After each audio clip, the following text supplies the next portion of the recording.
Kalian penasaran nggak kenapa cowok itu suka cewek yang spek ani-ani? Gua sebagai cowok penasaran.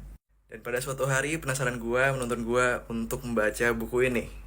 Why Men Love Peaches. Buku ini sebenarnya diperuntukkan untuk cewek, tapi karena gua pengen ngevalidasi aja apakah benar yang dikatain buku ini tuh dari sudut pandang cowok itu valid atau enggak. Well, in short sebenarnya buku ini membantu untuk nge-navigate cewek supaya di relationship mereka itu mereka nggak diinjek-injek. Ngajarin gimana caranya mereka masih punya self-respect tapi masih allowing cowoknya buat jadi gentleman. Ingat ya, self-respect bukan arrogance.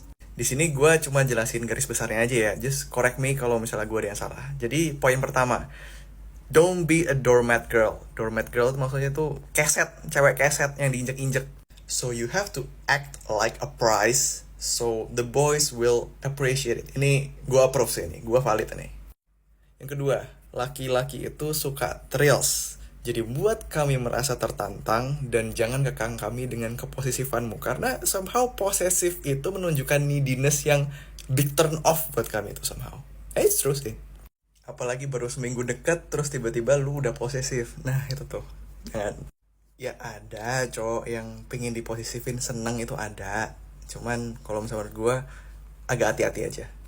Lalu yang ketiga, jangan terlalu banyak ngasih di awal. Tujuannya ada beberapa reason. Satu, kalian untuk perlu ngorek informasi lebih dalam tentang partner kalian besok. Siapa tahu nih ya, ini cowok udah nikah, udah punya anak 3, kita nggak ada yang tahu.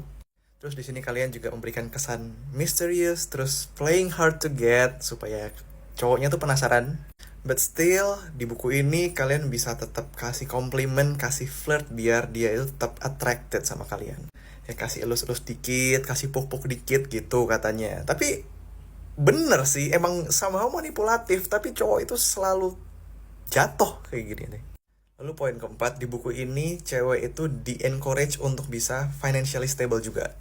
Which udah banyak terjadi di zaman sekarang, udah banyak lah berita-beritanya yang sempat rame-rame juga itu. Tujuan dari financial stability ini sebenarnya supaya kalian, para cewek itu punya leverage yang lebih dan pilihannya juga lebih banyak. Lalu yang kelima, even if you can, doesn't mean you have to do it. Maksudnya adalah, walaupun kamu bisa ngelakuin banyak hal, tapi biarkan si cowok itu effort lebih buat menunjukkan gentleman-nya dia. Nah, untuk poin ini, gue setuju sih. Nah sekarang gue bakal komen nih tentang buku ini. Dari sudut pandang cowok yang baca buku ini gimana. Dan menurut gue buku ini relevan kalau misalnya lo adalah seorang cewek yang lagi di proses PDKT. Menurut gue buku ini kurang relevan kalau misalnya lo mau lebih serius atau mau ke jenjang pernikahan. Karena buku ini tidak mengimply gimana caranya supaya relationship itu sama-sama enak, sama-sama tentram, sama-sama nyaman, sama-sama bisa keeping the spark gitu. Tapi lebih gimana caranya memberi perlindungan cewek dari cowok-cowok yang kurang ajar.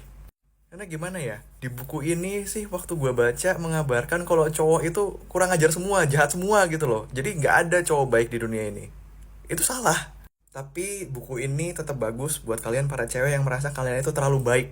Membantu kalian untuk ngebangun boundary supaya kalian tuh nggak terlalu sell out sama cowok.